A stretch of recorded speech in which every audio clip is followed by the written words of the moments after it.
with DSLR Video Shooter and another podcast. Today we're looking at the ePhoto LED panel. This is the ePhoto 600, and this is my first LED panel. I've been wanting to get one for a while now, but just been looking for a good brand. Obviously the price plays into it a lot. For a while I was looking at the light panels, but they're just so expensive. And I was over at Cheesy Cam. If you haven't been there yet, you have to go over there and check it out. M has some awesome stuff over there. Great recommendations. And I saw this multiple times. For a while they're out of stock, but it looks like they're back in for a while. And, so I went ahead and got the smaller one. This is the 600. They make a 600, 900, maybe 1,000, and a 1,200. And so I opted for this guy. This is the version that has a dimmer as well as the battery plate option. So you down the road you could put V style batteries on there and go mobile with it. Right out of the gate, super impressed with it. Definitely going to work toward a set of these. Some of the features, the build quality is very, very high in my mind, and I really like the knobs, and the knobs for me when it comes to lighting is a big deal. Whenever it comes to light stands and lighting equipment, that's one of the things I first try out is see how tough, and because those are going to take so much wear over time, and they're holding the light together, so they're kind of a big deal to make sure that those are high quality. These are really, really nice. I don't know what kind of finish this is, but I really dig it.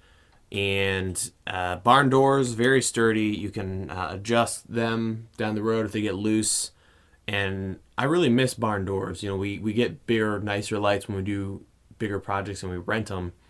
But I've missed that in my lights, and just being able to do more creative lighting with them. It's really nice to have those again. A lot easier to control your light, obviously, as well as put filters on there and whatnot. The brightness on this unit, this is the 600, is a little weak in my opinion. So if you can afford it, when you get your first one, try to shoot for at least a 900. This definitely works, and you could use this for some lighting applications. But by the time you get frosts and do any kind of filtration on it, you're gonna weaken the amount of light output. So if you're doing more than one person's small lighting setup, you're definitely going to want either more lights and brighter ones. But this is, I wanted to start cheap. This one runs about $350, and so it's still reasonable. You're going to pay obviously a little more to go brighter. To show you guys the actual brightness, let me switch this thing on here. The dimmer starts at almost 0. I don't know if you can see that. This is all the way down now, and I'll bring it up. It's pretty bright. So there you go. Nice knob, lots of flow, and that's really cool. I've never had a dimmer before. I never liked using them with more traditional style lights because it actually changes the temperature. And we're going to do a podcast on white balance and light temperature down the road, but that's not what you want. You don't want to be able to. You just want to be able to change the lumens and the actual brightness. That's what's cool with this one, is you can do that. And that's just really handy to run over there and just adjust, real small amounts. So I haven't tried the battery yet. I don't have one right now, but I'm definitely looking forward to giving that a shot down the road for more remote location stuff. And so really love the light. Definitely recommend it. I think the biggest thing for me is heat on these lights. Yes, they do take much less power, but the biggest thing for me is not having that heat, even when you have it all the way on. And the reason being, first of all, it's never fun to be in a room with a lot of hot lights. It always gets crazy warm. I'm always dying in here in the summer. But the other reason is so you don't have this happen to you. This is a filter. It got a little too close to a bulb and melted, so that's trash. And then it kills your bulb. You can't use this without all kinds of toxins, burning and getting into the air. So that stinks. The other reason is lasting. The LEDs are supposed to last for a long time. That is a question I have with this light, is how it's going to hold up over time. So I'll keep you guys posted. But you know, I have high hopes for it. And but yeah, the heat thing, for me, I just want to control my lights and not have to futz with having to, you know, do all kinds of different clamps and make sure it's far enough away from the bulb so it doesn't melt. So having this thing cool just makes life so much easier. I can just take filters, throw them right up against the actual LEDs and not have to worry about heat issues. So that for me is probably the biggest one. Size, this thing is incredibly small for portability. You can see right there, you know, it gets real thin. So you could easily take 3 or 4 of these things, stack them up. There are bags for these, and I'll put a link in the show notes to those. You know, I don't have any of those yet, but that may be an option down the road.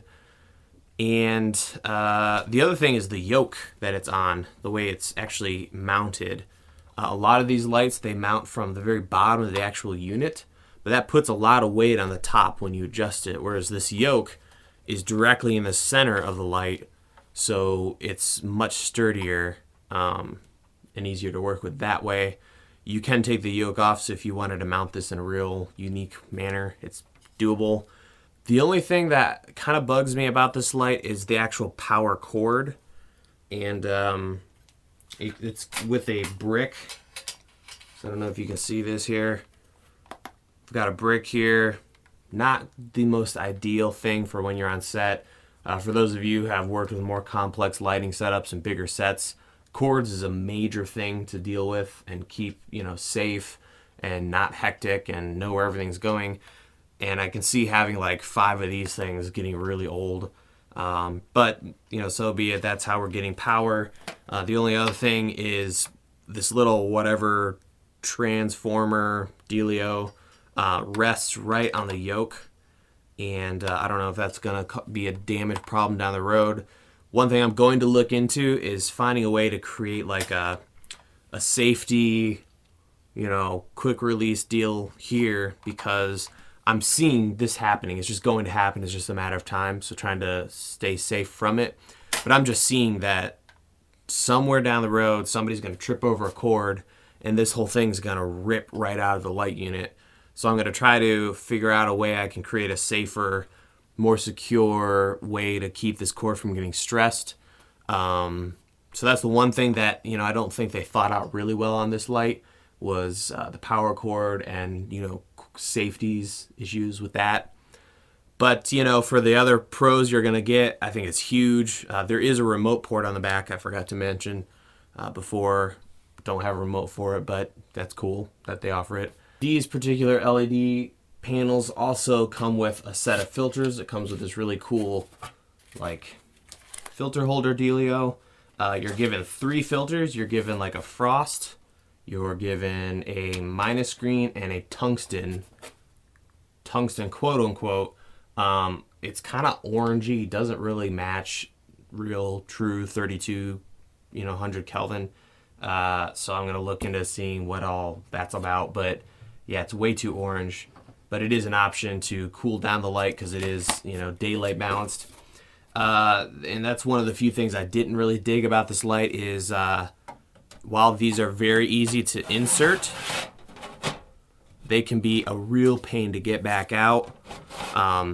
There's really not a handle or anything to grab onto.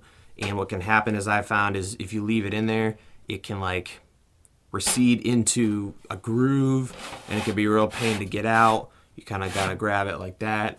There are 2 sides to it, so make sure you have the textured side facing out so you don't have any light refraction problems. But that is kind of cool. They give you those. I just use gels because, you know, I know what my gels are, and I've been using those for a while.